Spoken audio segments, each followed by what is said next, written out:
Bonjour, on continue avec notre TP.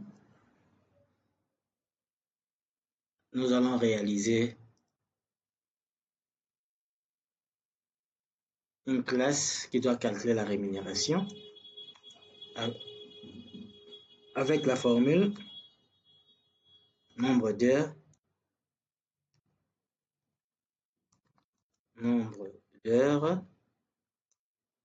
multiplié par les taux horaires.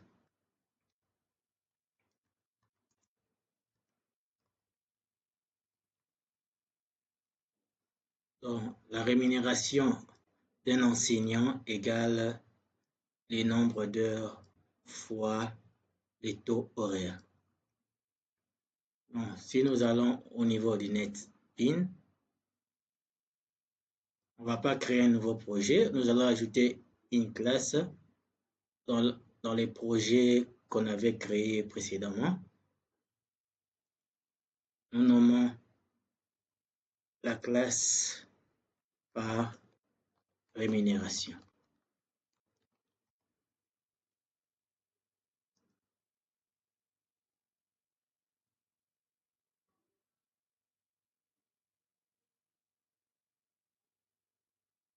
Cette classe doit avoir des attributs, le nombre d'heures et le taux horaire. Donc nous allons dire private double NH puis private double TH. Pour initialiser ces attributs, nous allons passer par une méthode qu'on va nommer initialiser. Cette méthode ne retourne pas une valeur. Donc, nous allons écrire public void initialiser. La méthode doit avoir des paramètres. Le premier, les nombres d'heures. Le deuxième, les taux heureux. Nous constatons que le nom de l'attribut est identique au nom du paramètre. Comme les deux noms sont identiques, pour faire les affectations, le nom de l'attribut doit commencer par le mot-clé 10. Nous allons dire 10 NH, mettre dans le paramètre NH, valeur provenant, mettre dans l'attribut NH, la valeur provenant du paramètre NH.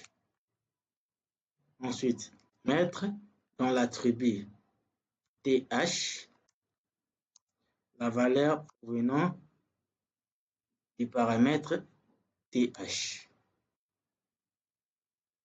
OK. Déjà à ce niveau, nos attributs auront des valeurs.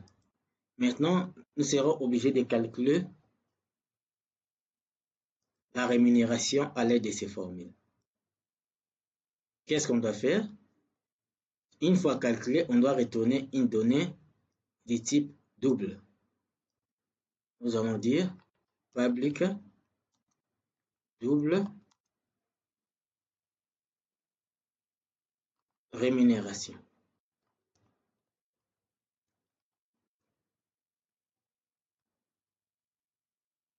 Qu'est-ce qu'on doit faire?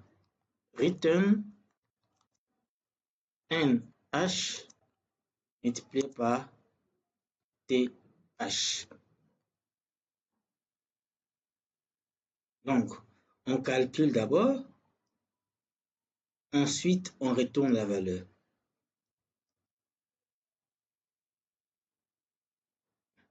Mais jusque-là, on n'a pas la possibilité de récupérer ce que l'utilisateur a saisi et les convertir pour stocker cette information dans les paramètres, dans les attributs que nous avons créés. Nous sommes obligés de créer une méthode de lecture. Mais cette fois-ci, cette méthode doit convertir la donnée en double. Convertir. Convertir la donnée en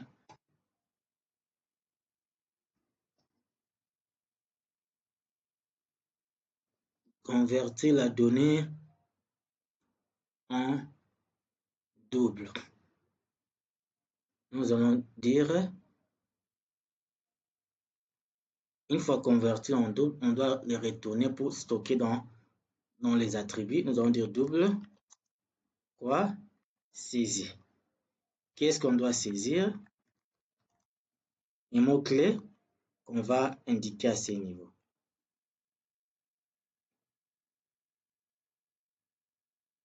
Pour faciliter la compréhension de tout le monde, nous allons faire ligne par ligne l'opération de lecture. Donc, nous allons créer la variable qu'on va appeler, comment on peut nommer la variable? Qu'est-ce qu'on doit récupérer d'abord? On doit récupérer les nombres et les taux. Donc, on peut tout simplement faire double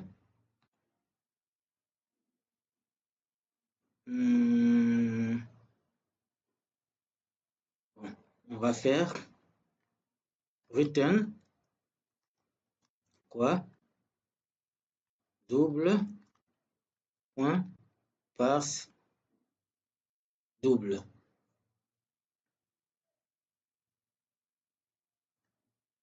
Patientez un peu. Qu'est-ce qu'on doit convertir? J-option pen.show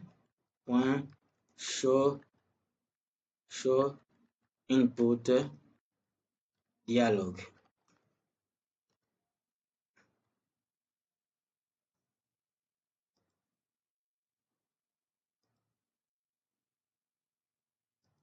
Nul. Et puis, taper. Qu'est-ce qu'on doit taper? Mot-clé. On doit importer le paquetage javax.swing.json.pen. On importe. Et la méthode pour lire la donnée point fin. Donc, nous avons fait la conversion directement à l'intérieur parce que nos deux attributs sont du type double. Pour une personne qui n'est pas vraiment avancée en Java, au lieu de faire tout ceci au niveau du return, on pouvait faire double n. On crée une variable, on peut dire valeur, et on donne l'ordre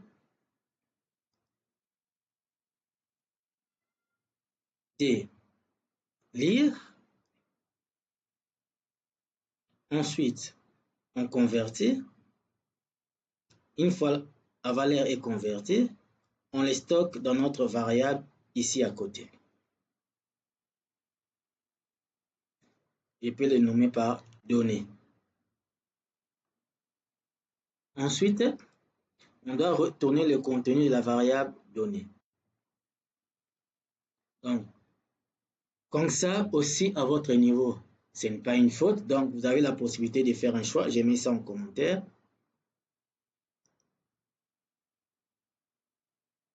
Generate code, c'est où?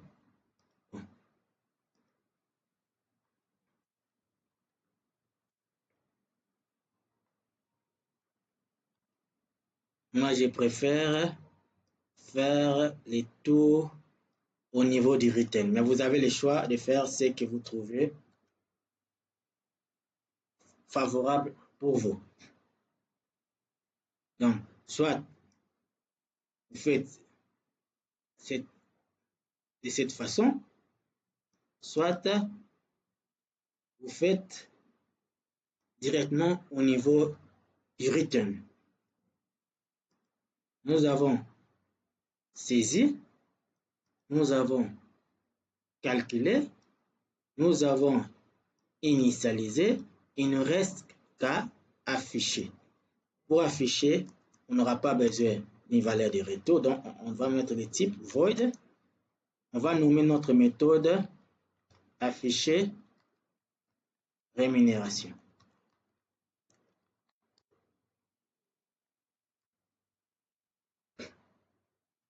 Afficher rémunération. Et à l'intérieur, nous aurons besoin de la boîte de messages JOption pen.show message dialogue.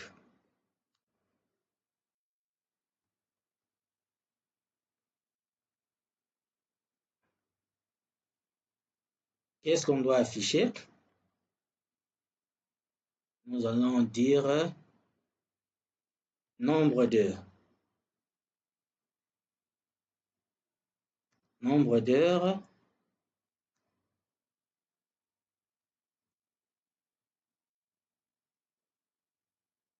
nombre de... Bon, on peut mettre directement la réponse finale. Donc R égale plus, on invoque la fonction, la méthode rémunération.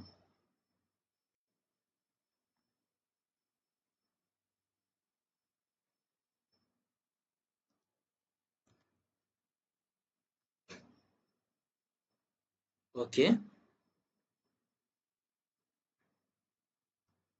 On peut afficher. On peut récupérer les informations qui sont saisies. On peut initialiser. Il ne reste qu'à tester. Donc, soit on utilise la classe qu'on avait fait dernièrement, ou on peut créer encore une nouvelle classe avec la méthode main. Je peux écrire new test rémunération.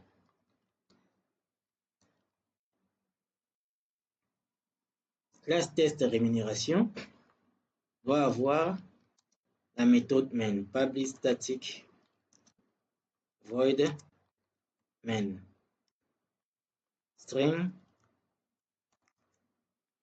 args.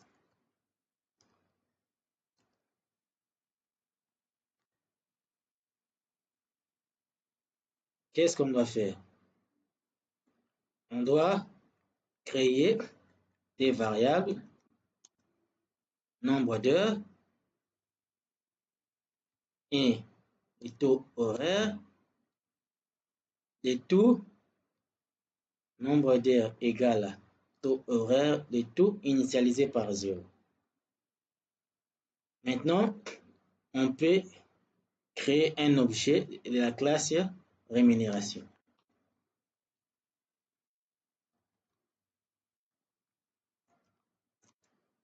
On nomme l'objet R1 égale new rémunération.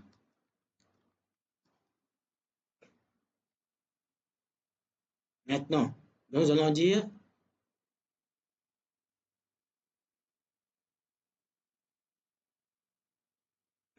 OK. On pouvait aussi déjà récupérer nos deux valeurs. NB, OK, non, c'est pas ici. Bon, on va les récupérer ici. On va les récupérer ici. Nous allons dire NB égale R1 point saisi. Qu'est-ce qu'on demande premièrement? Le nombre d'heures. Ensuite, nous allons demander les taux horaires. C'était ça. Au lieu de changer, c'était comme ça. Voilà.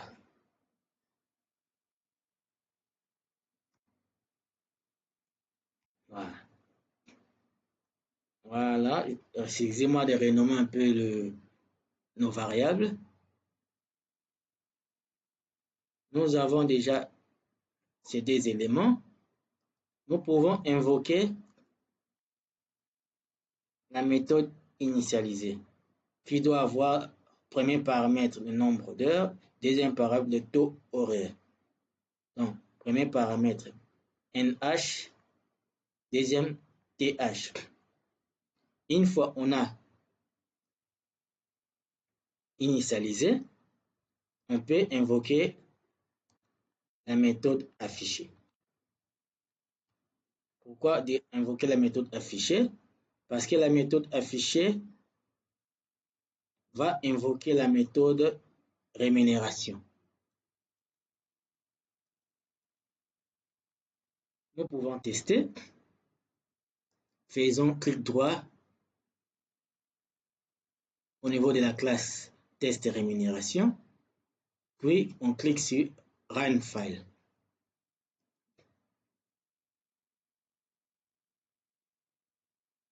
Patientez un peu.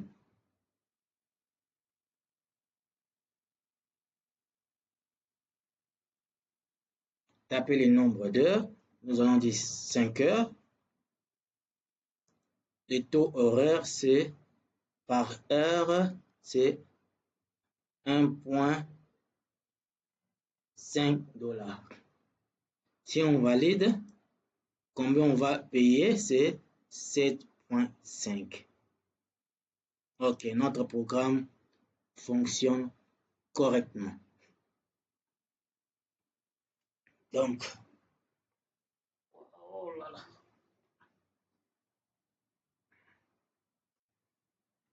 Je crois que tout le monde a eu le temps de comprendre. Nous allons maintenant améliorer notre classe rémunération.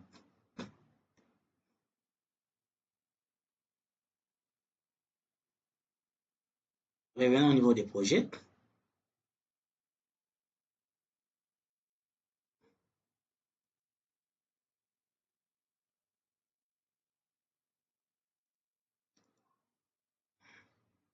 Au lieu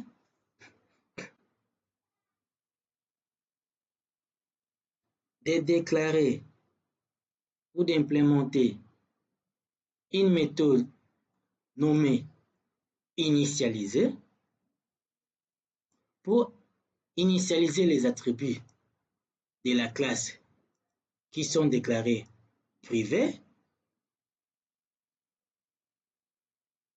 nous devons créer juste une méthode nommée constructeur.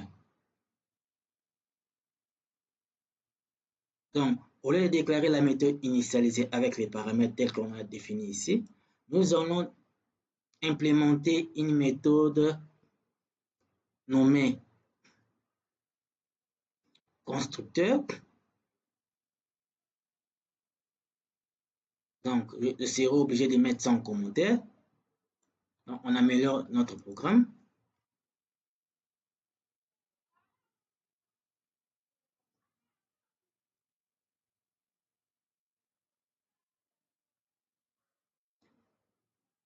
OK.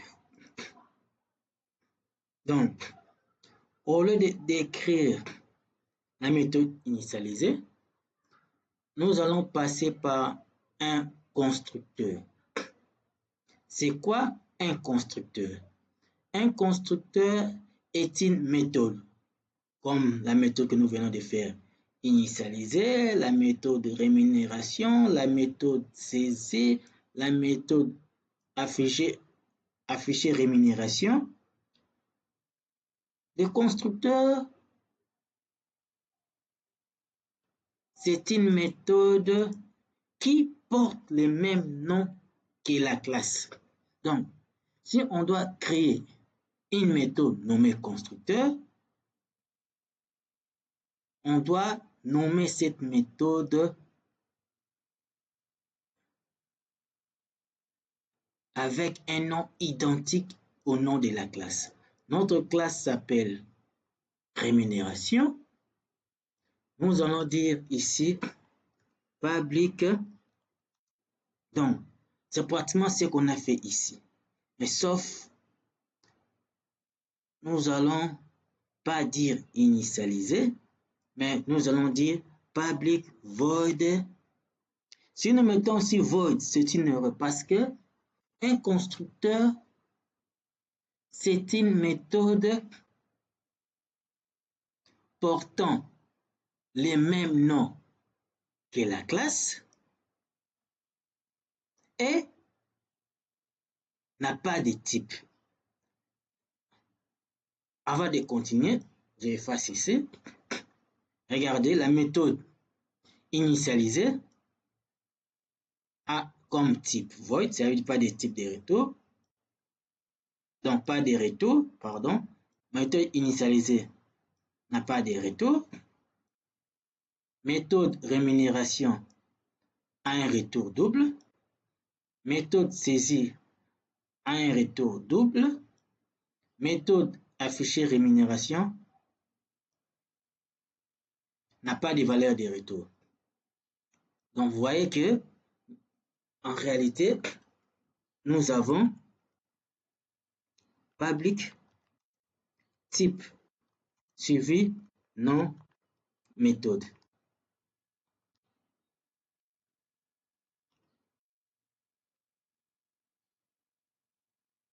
C'est ça.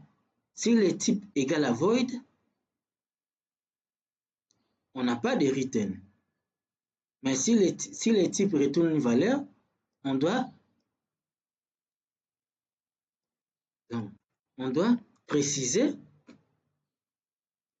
la valeur de retour. Donc, si le type n'a pas de retour, on n'aura pas un return. Mais si le type retourne une valeur, on doit avoir les mots-clés return suivi de la valeur qu'on doit retourner. C'est comme ça que nous avons réalisé nos méthodes.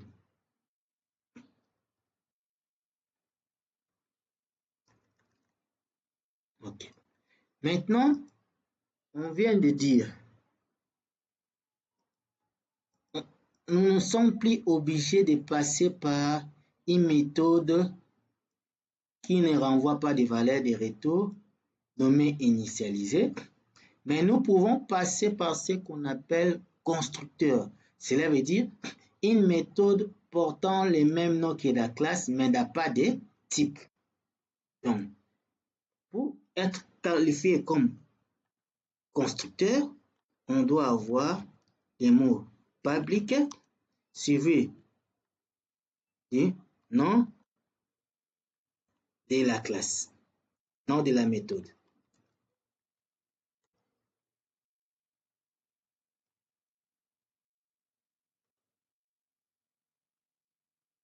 Donc, ici, avant le nom de la méthode, on n'a pas de type. Directement après public, on a le nom de la méthode. Mais le nom de cette méthode qu'on doit placer doit être égal au nom de la classe. Si le nom de la méthode est égal au nom de la classe, cette méthode est automatiquement appelée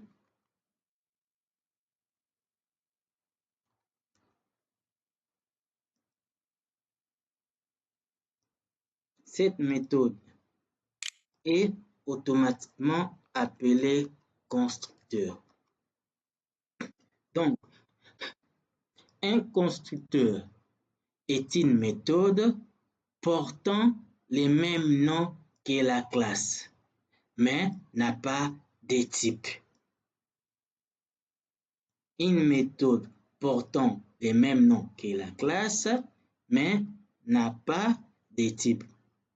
Comme un constructeur, c'est une méthode, donc il peut avoir de paramètres. Donc, comme le constructeur est une méthode, donc il peut avoir de paramètres.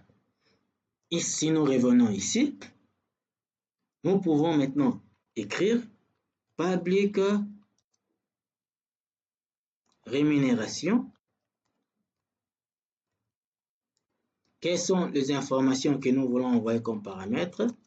Nombre d'heures et taux horaire. Ces deux paramètres vont initialiser quoi? 10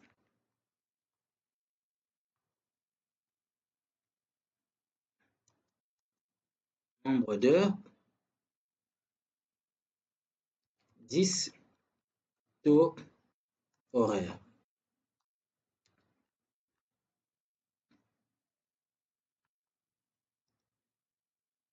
Les restes des programmes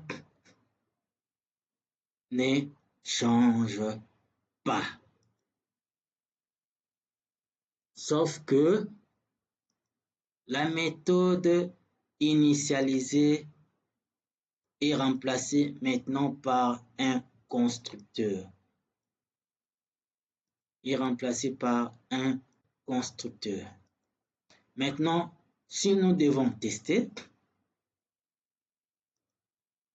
on revient ici. Qu'est-ce qu'on constate? Nous avons une faute à ce niveau et à ce niveau. Parce que on n'a plus de méthode initialisée. Mettons en commentaire. Et il y a encore une faute. Vous devez vous demander, mais pourquoi maintenant la création de l'objet R1 envoie une erreur? On revient ici. Nous avons dit, pour créer un objet, on passe par la classe nom objet égale new et nom et la classe. C'est ce qu'on avait dit. Création objet. Donc, ici, new class. Donc, nom objet égale new class est tout simplement un constructeur. La parenthèse ici, new class, c'est tout simplement un constructeur vide, c'est-à-dire qui n'a pas de paramètres. C'est tout simplement un constructeur vide qui n'a pas de paramètres. Alors que si nous revenons ici, notre constructeur rémunération doit avoir deux paramètres. Cela veut dire ici, nous devons mettre le valeur de paramètres. Donc, on doit inverser maintenant. Donc, on récupère, on corrige notre programme. Donc, nous allons dire, qu'est-ce que nous allons dire? Donc, on va dire tout simplement ici, NH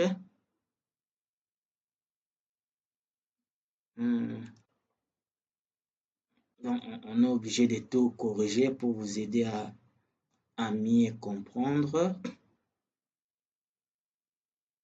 Donc, ici, on doit corriger à partir d'ici. Parce que pour faire appel à la méthode saisie, nous serons obligés de passer par l'objet. Donc, cette fonction ici n'a plus sa raison d'être.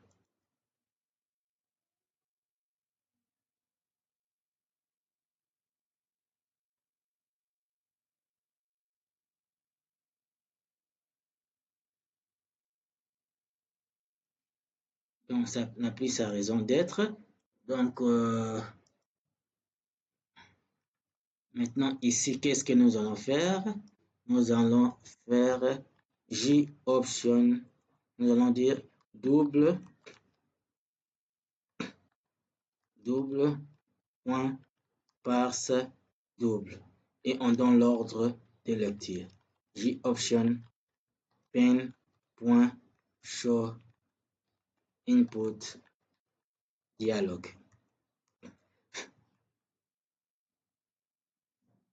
Je peux déjà importer. OK. Ici, nul. Je peux dire nombre heure.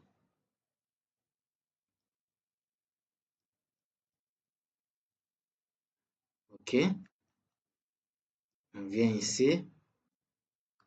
Nous disons taux horaire. Nous sommes en train de faire évoluer notre exemple. Ce qui nous pousse maintenant à dire créer l'objet R1 en mettant au niveau du constructeur la valeur de n, nombre d'heures et de taux horaire. Vous voyez qu'il n'y a plus de rouge. Et nous pouvons maintenant invoquer la fonction rémunération.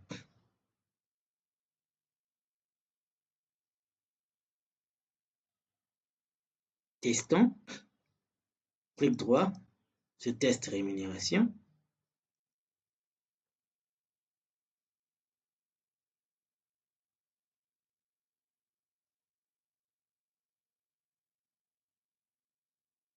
Nombre d'heures 5, taux horaire 1.5. Ça donne 7.5. Donc on a le même résultat. Donc, nous avons aujourd'hui appris la notion de constructeur. Un constructeur, c'est tout simplement une méthode portant les mêmes noms que la classe et n'a pas de type.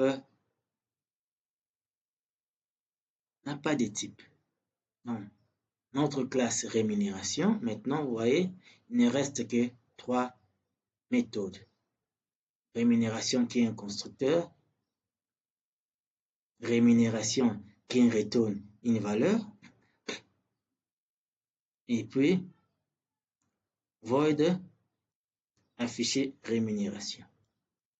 Et au niveau du test rémunération, nous avons d'abord déclaré nos deux variables. Ensuite, on a fait la lecture.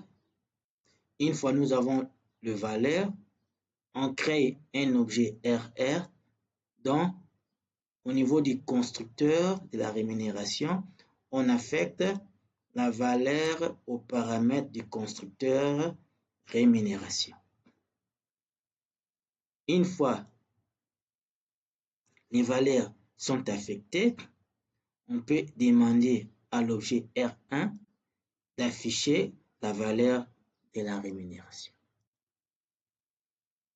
Je pense que cet exemple vous a aidé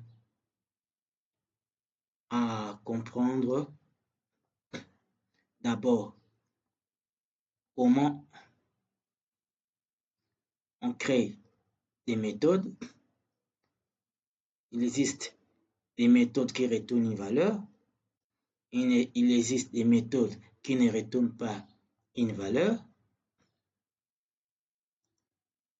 Lorsque on crée une méthode portant le même nom que la classe, cette méthode s'appelle constructeur. Donc, un constructeur sert à initialiser les attributs de notre classe.